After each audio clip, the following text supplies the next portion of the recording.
আসসালামু আলাইকুম। সকল প্রশংসা আল্লাহর জন্য। উমরা শেষ করে মক্কা থেকে একটি ট্যাক্সি নিয়ে চলে যায় আরাফাতের দিকে। গাড়িতে কিছুক্ষণ বসে থাকার পর ডানে চোখ ঘোরাতে দেখি নহরে জুবাইদা, মুসলিম সভ্যতায় অমর এক নারীর কীর্তি। খলিফা হারুনুর রশিদের স্ত্রী জুবাইদা। তিনি হাজিদের খাওয়ার পানির ব্যবস্থা করতে খাল খনন করেন, যা বিশ্বের নহরে জুবাইদা হিসেবে বিখ্যাত, যার অর্থ জুবাইদার খাল। নাহার অর্থ সরু সুদ বিনয়ী জল দ্বারা খাল, নালা ইত্যাদি। আব্বাসীয় খলিফারা শত শত বছর বিশাল সাম্রাজ্য শাসন করে গেছেন, যার মধ্যে জাজিরাতুল আরব তথা বর্তমান সৌদি আরবও ছিল।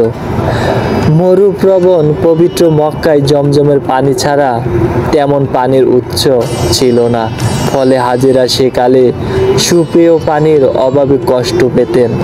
বাগদাদ নগরীর প্রতিষ্ঠাতা খলিফা আল মনসুরের জ্যেষ্ঠ পুত্র জাফরের কন্যা ছিলেন জুবাইদা, সম্পর্কে চাচাতো বোন।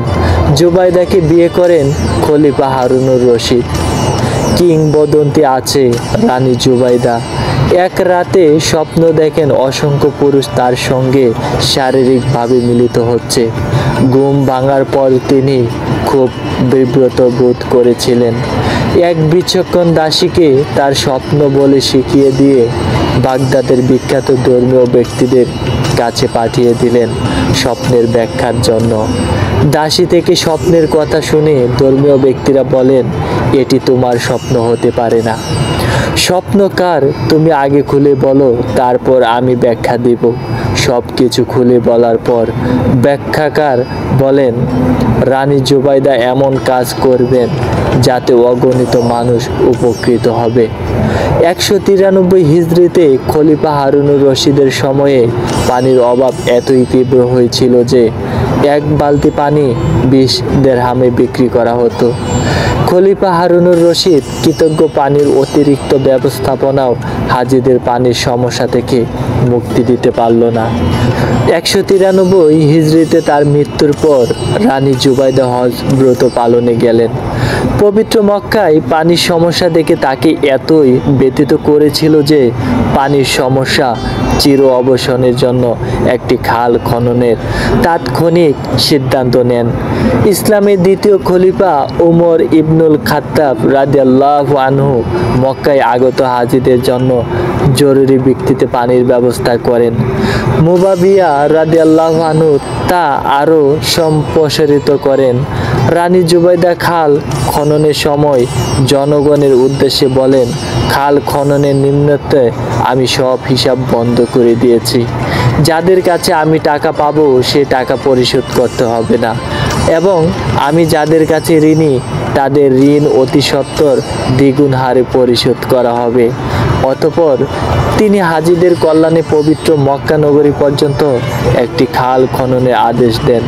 হাজার বছর ধরে এই খাল দ্বারা মানুষের উপকৃত হচ্ছে।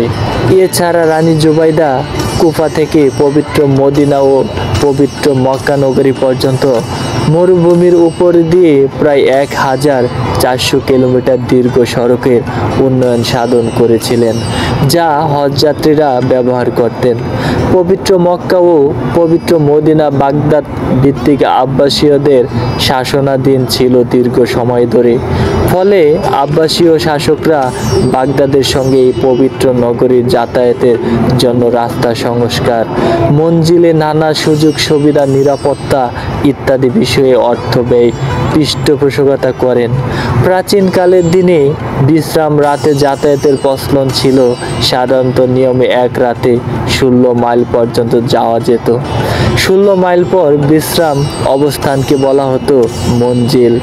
রানী জুবাইদা বাগদাদ থেকে পবিত্র এই দুই নগরীতে যাওয়ার মঞ্জিলগুলোর সুযোগ সুবিধা বাড়াতে বিপুল অর্থ ব্যয় করেন। সঙ্গে উট, গাধা, ঘোড়া যাতায়াতের সুবিধার জন্য সমতলে বালু সরিয়ে এবং পাহাড় পর্বত কেটে সড়ক সংস্কার করেন।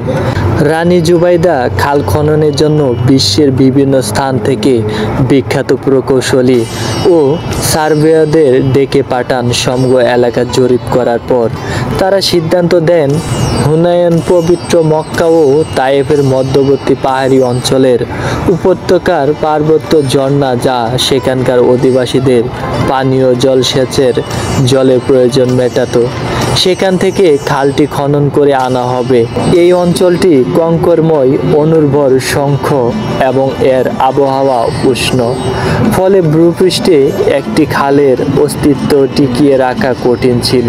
তাই প্রকৌশলীরা টানেলের মাধ্যমে ভূগর্ভস্থ খাল খননের পরিকল্পনা করেন, জনগণ যাতে এই খাল থেকে পানি সংগ্রহ করে তাদের প্রয়োজন মেটাতে পারে।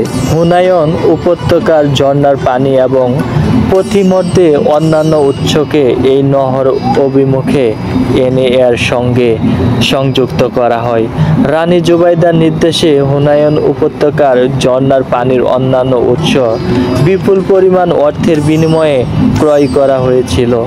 তিনি বলেছিলেন, যদি প্রয়োজন হয় কুদাল এবং শাবলের প্রতিটি আঘাতের জন্য আমি 1 দিরহাম অর্থ পরিশোধ করব। বহু বছরের কঠোর পরিশ্রমের পর অবশেষে জাবালি রামা তথা দুয়াল পর্বত পেরিয়ে এই নহর আরাফাতে নিয়ে আসা হয়।